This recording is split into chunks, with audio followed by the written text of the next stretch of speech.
Thank you very much. On behalf of the great Empire State and the whole family of New York, let me thank you for the great privilege of being able to address this convention. Please allow me to skip the stories and the poetry and the temptation to deal in nice but vague rhetoric.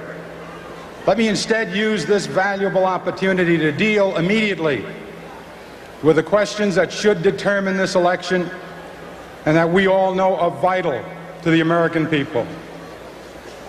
10 days ago, President Reagan admitted that although some people in this country seem to be doing well nowadays, others were unhappy, even worried about themselves, their families, and their futures.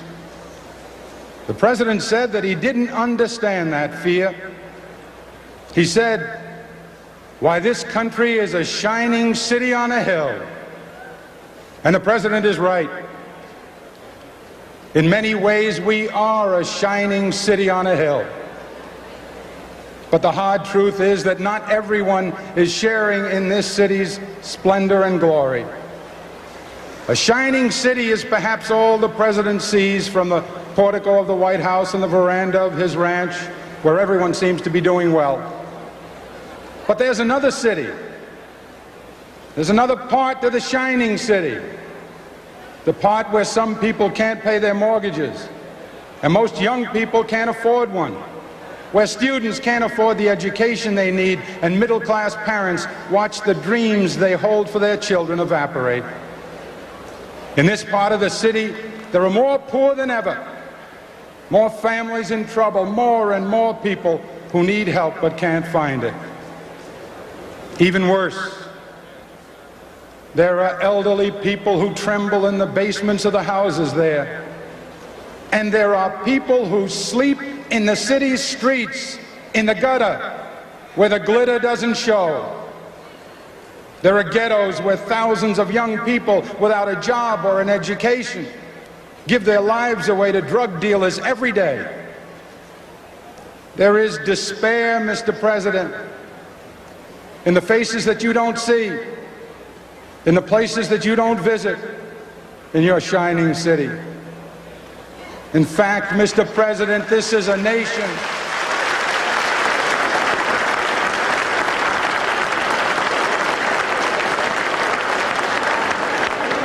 Mr. President, you ought to know that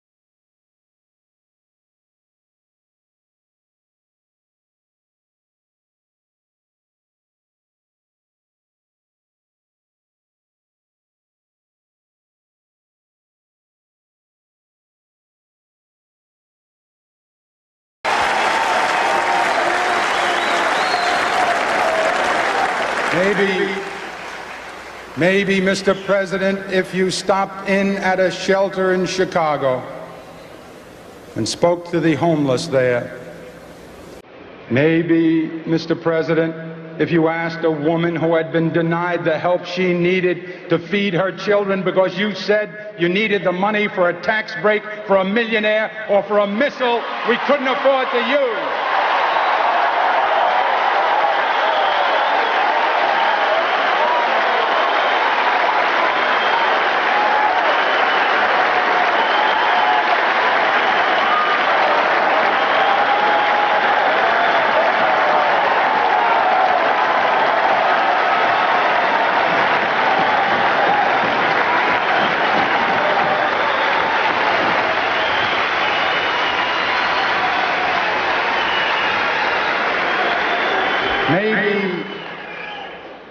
Maybe, Mr. President, but I'm afraid not.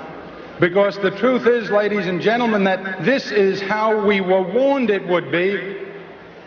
President Reagan told us from the very beginning that he believed in a kind of social Darwinism, survival of the fittest. Government can't do everything, we were told, so it should settle for taking care of the strong and hope that economic ambition and charity will do the rest.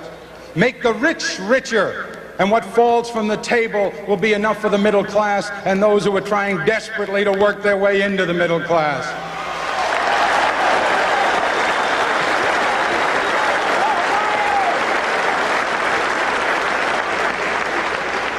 You know, the Republicans called it trickle-down when Hoover tried it.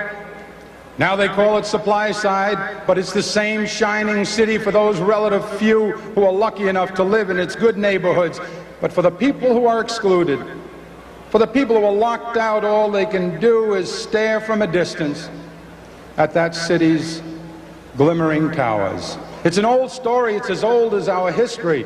The difference between Democrats and Republicans has always been measured in courage and confidence. The Republicans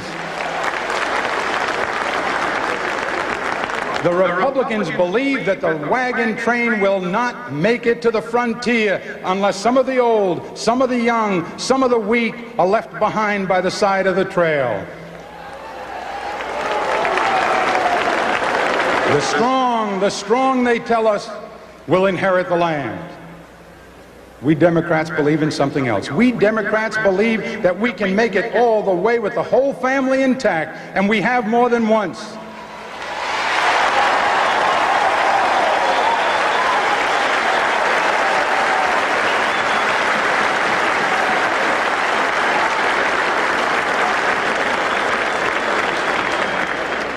Ever since Franklin Roosevelt lifted himself from his wheelchair to lift this nation from its knees, wagon train after wagon train to new frontiers of education, housing, peace, the whole family aboard, constantly reaching out to extend and enlarge that family, lifting them up into the wagon on the way, blacks and Hispanics and people of every ethnic group and Native Americans, all those struggling to build their families and claim some small share of America. For nearly 50 years, we carry them all to new levels of comfort and security and dignity, even affluence. And remember this, some of us in this room today are here only because this nation had that kind of confidence, and it would be wrong to forget that.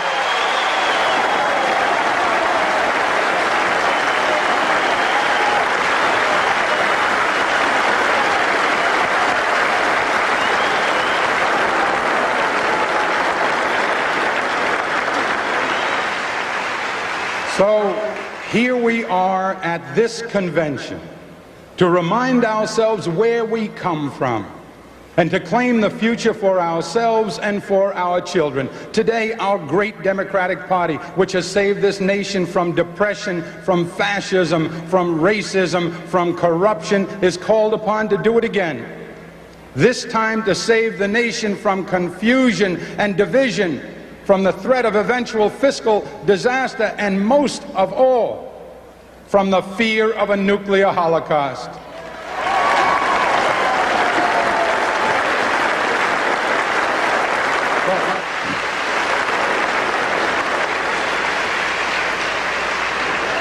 That's not going to be easy. Mo Udall is exactly right. It won't be easy.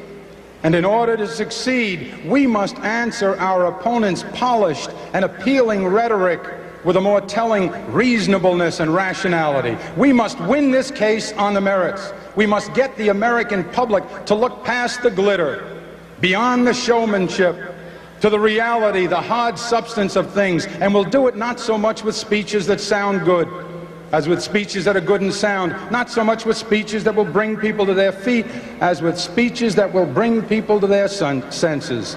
We must make the American people hear our tale of two cities. We must convince them that we don't have to settle for two cities, that we can have one city, indivisible, shining for all of its people. Now,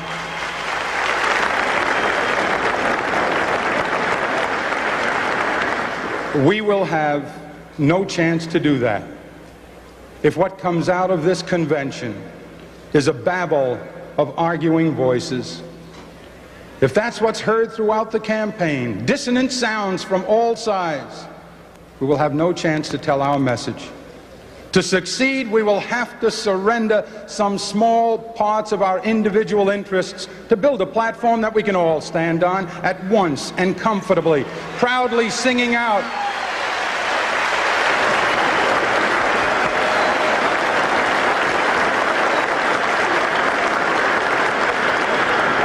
we need a platform we can all agree to so that we can sing out the truth for the nation to hear in chorus, its logic so clear and commanding that no slick Madison Avenue commercial, no amount of geniality, no martial music will be able to muffle the sound of the truth.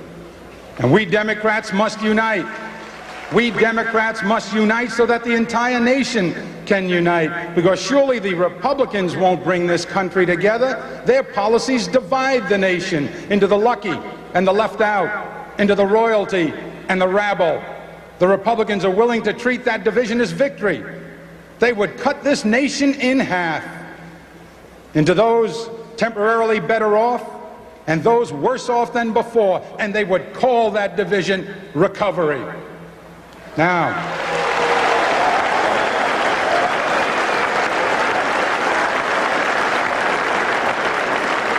we should not be embarrassed or dismayed or chagrined if the process of unifying is difficult, even wrenching at times.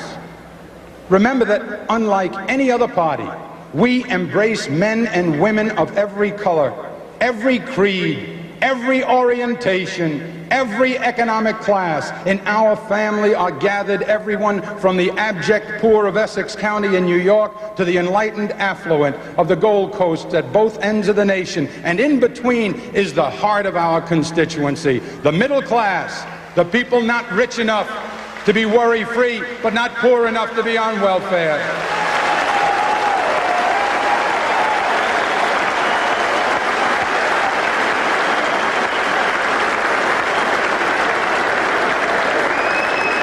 The middle class, those people who work for a living because they have to, not because some psychiatrist told them it was a convenient way to fill the interval between birth and eternity.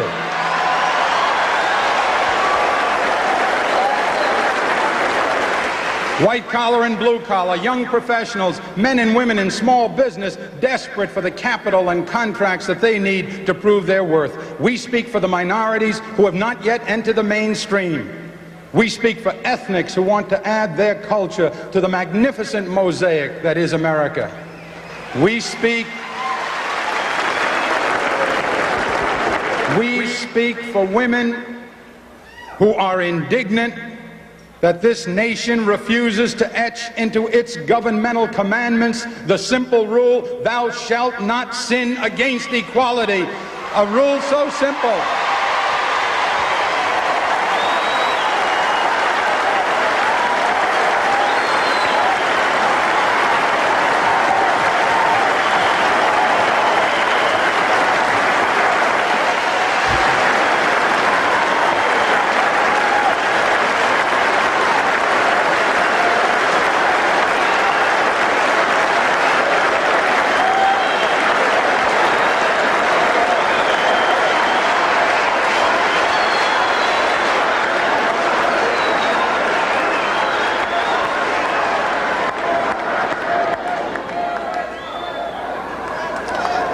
I was going to say, and I perhaps dare not, but I will. It's a commandment so simple it can be spelled in 3 letters. E-R-A.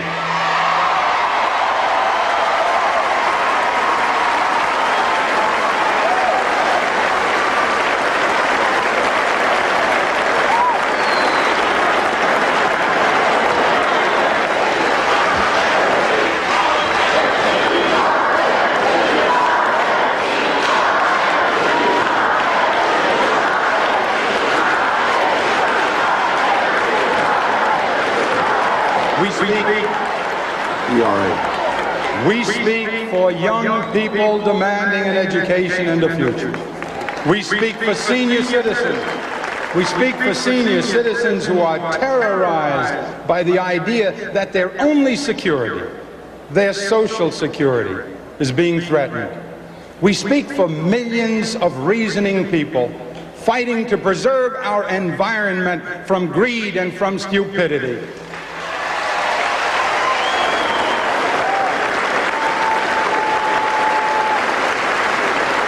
And we speak for reasonable people who are fighting to preserve our very existence from a macho intransigence that refuses to make intelligent attempts to discuss the possibility of nuclear holocaust with our enemy.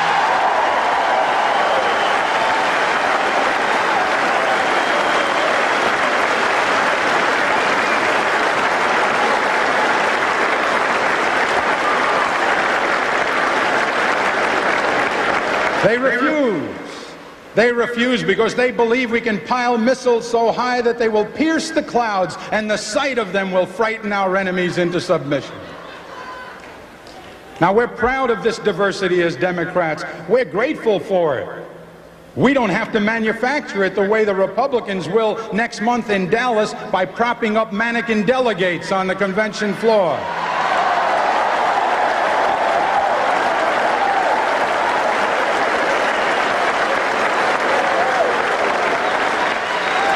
But while we're proud of this diversity, we pay a price for it. The different people that we represent have different points of view, and sometimes they compete and even debate and even argue. That's what our primaries were all about. But now the primaries are over, and it is time when we pick our candidates and our platform here to lock arms and move into this campaign together.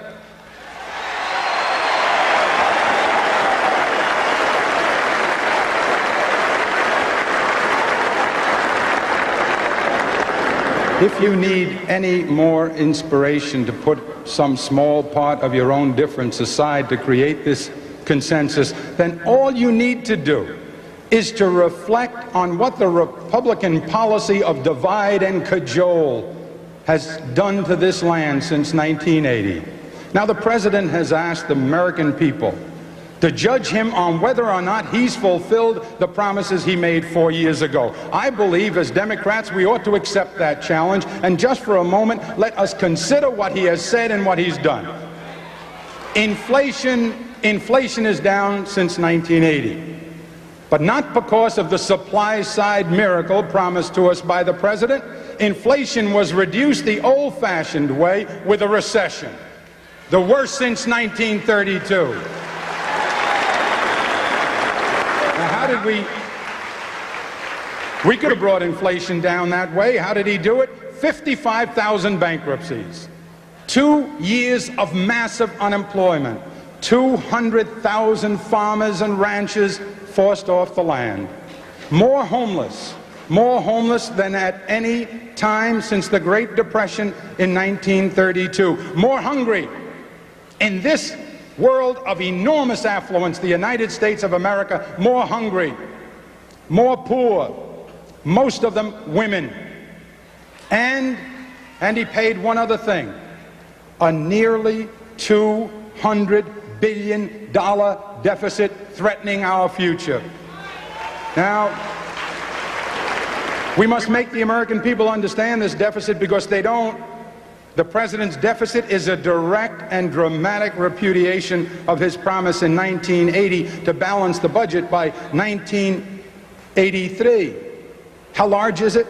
The deficit is the largest in the history of the universe. President Carter's last budget had a deficit less than 1/3 of this deficit.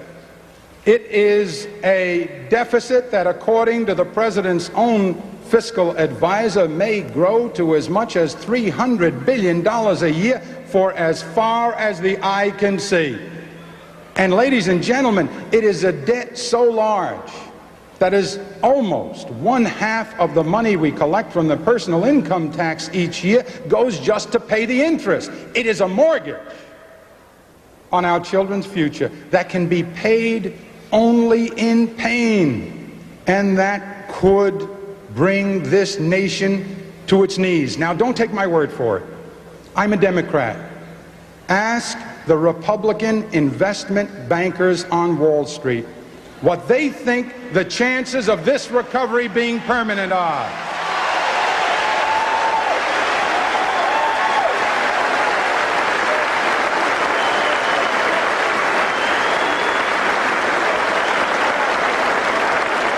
You see, if they're not too embarrassed to tell you the truth, they'll say that they're appalled and frightened by the president's deficit.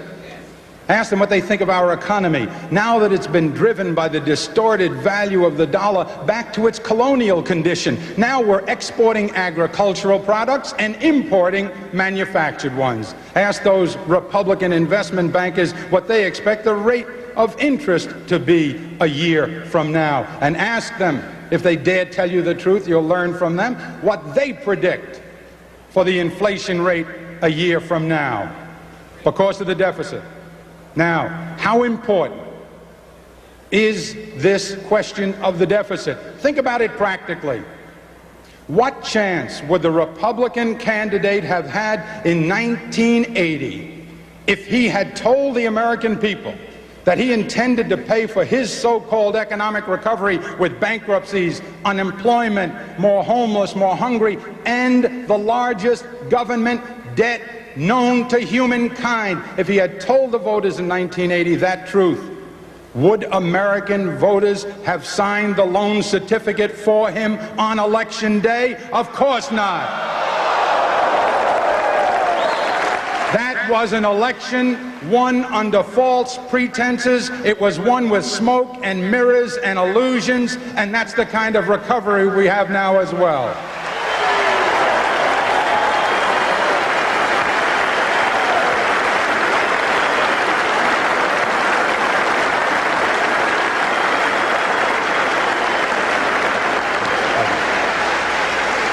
What about foreign policy?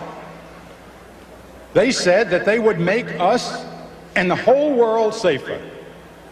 They say they have, by creating the largest defense budget in history, one that even they now admit is excessive, by escalating to a frenzy the nuclear arms race, by incendiary rhetoric, by refusing to discuss peace with our enemies, by the loss of 279 young Americans in Lebanon in pursuit of a plan and a policy that no one can find or describe.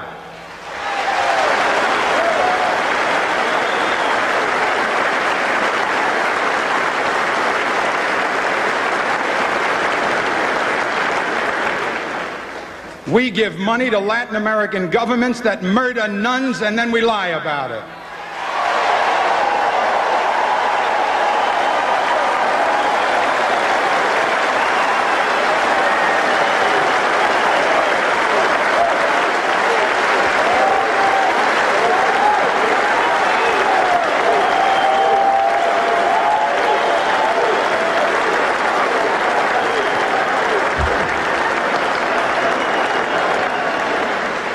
We have been less than zealous in support of our only real friend, it seems to me, in the Middle East, the one democracy there, our flesh and blood ally, the State of Israel.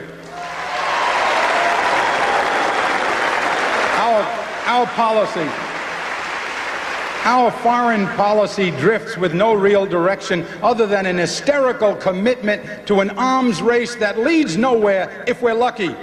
And if we're not, it could lead us into bankruptcy or war. Of course we must have a strong defense. Of course Democrats are for a strong defense. Of course Democrats believe that there are times that we must stand and fight, and we have. Thousands of us have paid for freedom with our lives. But always, when this country has been at its best, our purposes were clear. Now they're not. Now our allies are as confused as our enemies. Now we have no real commitment to our friends or to our ideals, not to human rights, not to the refuseniks, not to Sakharov, not to Bishop Tutu and the others struggling for freedom in South Africa.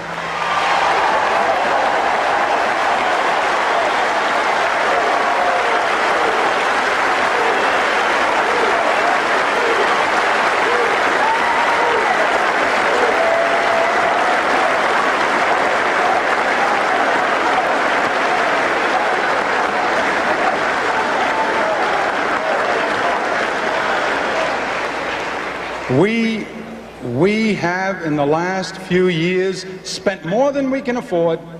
We have pounded our chests and made bold speeches. but we lost 279 young Americans in Lebanon, and we live behind sandbags in Washington. How can anyone say that we are safer, stronger, or better?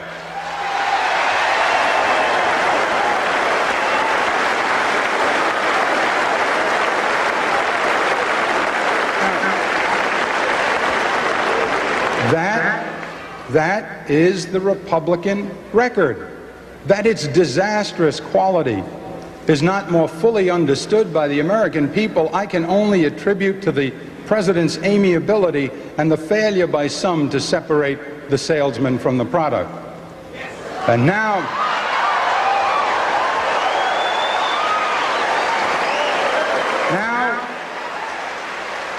it's up to us. Now it's up to you and to me to make the case to America and to remind Americans that if they are not happy with all that the President has done so far, they should consider how much worse it will be if he is left to his radical proclivities for another 4 years unrestrained. Unrestrained.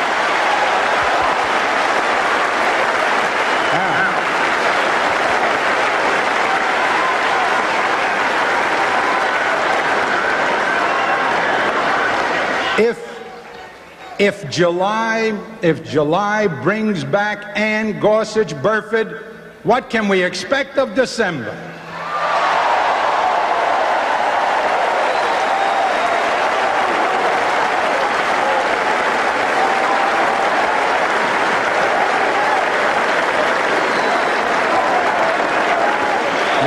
Where would another 4 years take us? Where would 4 years more take us? How much larger will the deficit be?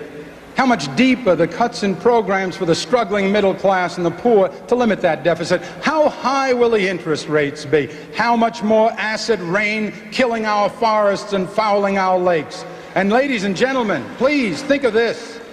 The nation must think of this. What kind of Supreme Court will we have?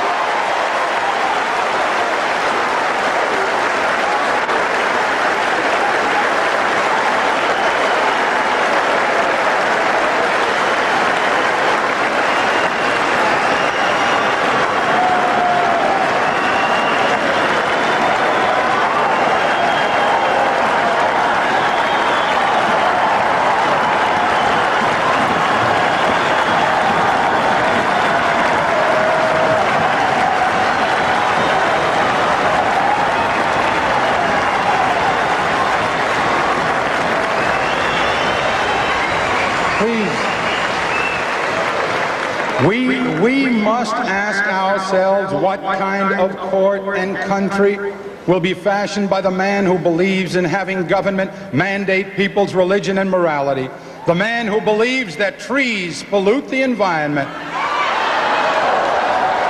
the man that believes that the laws against discrimination against people go too far, a man who threatens Social Security and Medicaid and help for the disabled. How high will we pile the missiles? How much deeper will the gulf be between us and our enemies? And ladies and gentlemen, will 4 years more make meaner the spirit of the American people? This election will measure the record of the past 4 years, but more than that, it will answer the question of what kind of people we want to be. We Democrats still have a dream. We still believe in this nation's future, and this is our answer to the question. This is our credo. We believe in only the government we need, but we insist on all the government we need.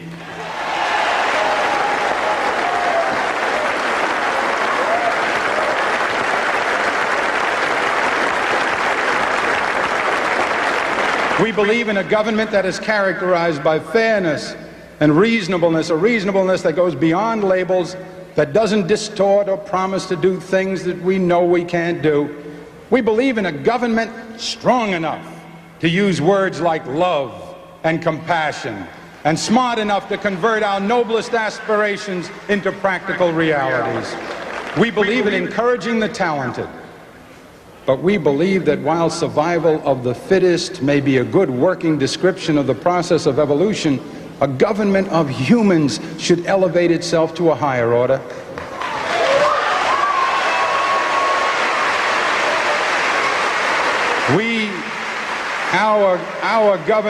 Our government should be able to rise to the level where it can fill the gaps that are left by chance or by a wisdom we don't fully understand. We would rather have laws written by the patron of this great city, the man called the world's most sincere Democrat, St. Francis of Assisi, than laws written by Darwin.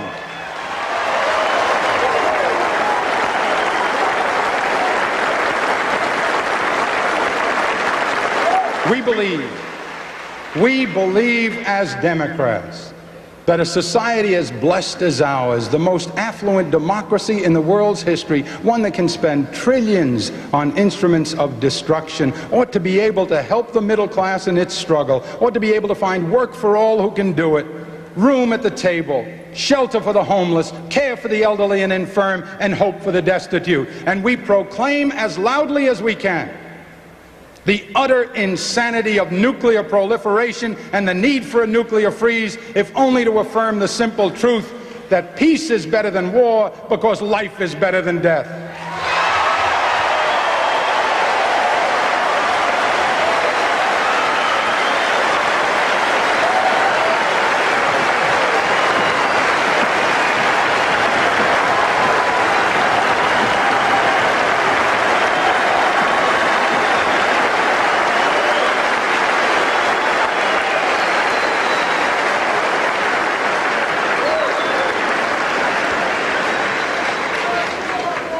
We believe in firm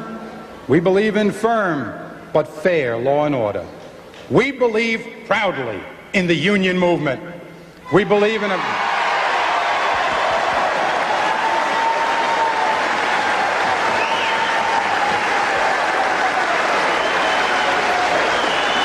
We believe in privacy for people, openness by government. We believe in civil rights, and we believe in human rights. We believe in a single fundamental idea that describes better than most textbooks and any speech that I could write what a proper government should be. The idea of family, mutuality, the sharing of benefits and burdens for the good of all, feeling one another's pain, sharing one another's blessings reasonably, honestly, fairly, without respect to race or sex or geography or political affiliation. We believe we must be the family of America, recognizing that at the heart of the matter we are bound one to another, that the problems of a retired school teacher in Duluth are our problems, that the future of the child in Buffalo is our future, that the struggle of a disabled man in Boston to survive and live decently is our struggle, that the hunger of a woman in Little Rock is our hunger, that the failure anywhere to provide what reasonably we might to avoid pain is our failure. Now, for 50 years,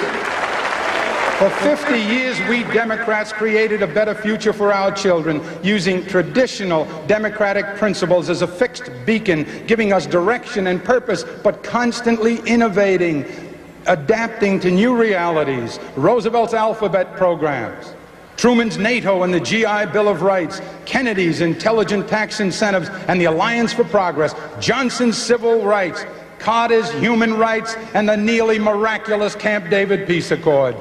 Democrats did it.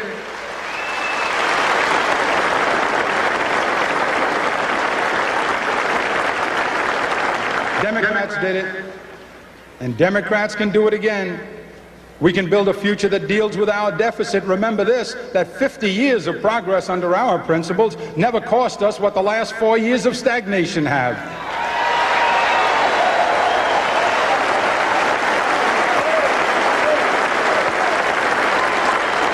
And we can deal with the deficit intelligently by shared sacrifice with all parts of the nation's family contributing, building partnerships with the private sector, providing a sound defense without depriving ourselves of what we need to feed our children and care for our people. We can have a future that provides for all the young of the present by marrying common sense and compassion. We know we can, because we did it for nearly 50 years before 1980, and we can do it again if we do not forget that this entire nation has profited by these progressive principles, that they helped lift up generations to the middle class and higher, that they gave us a chance to work, to go to college, to raise a family, to own a house, to be secure in our old age, and before that to reach heights that our own parents would not have dared dream of. That struggle to live with dignity is the real story of the shining city. And it's a story, ladies and gentlemen, that I didn't read in a book or learn in a classroom. I saw it and lived it like many of you. I watched a small man with thick calluses on both his hands work 15 and 16 hours a day. I saw him once literally bleed from the bottoms of his feet. A man who came here uneducated, alone, unable to speak the language, who taught me all I needed to know about faith and hard work by the simple eloquence of his example. I learned about our kind of democracy from my father, and I learned about our obligation to each other from him and my mother. They asked only for a chance to work and to make the world better for their children.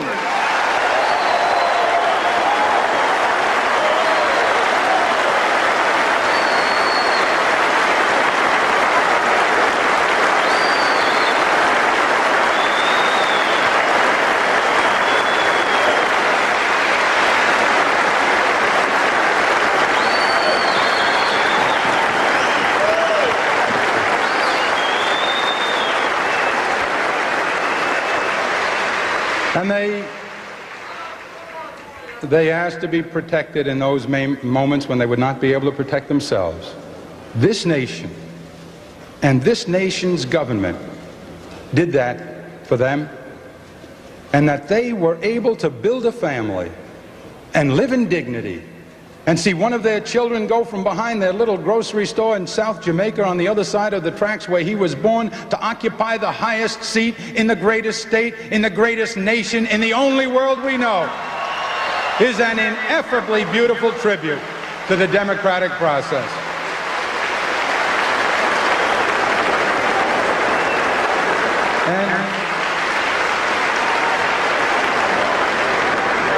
And ladies and gentlemen, on January 20, 1985, it will happen again, only on a much, much grander scale. We will have a new President of the United States, a Democrat born not to the blood of kings, but to the blood of pioneers and immigrants. And we will have America's first woman Vice President, the child of immigrants.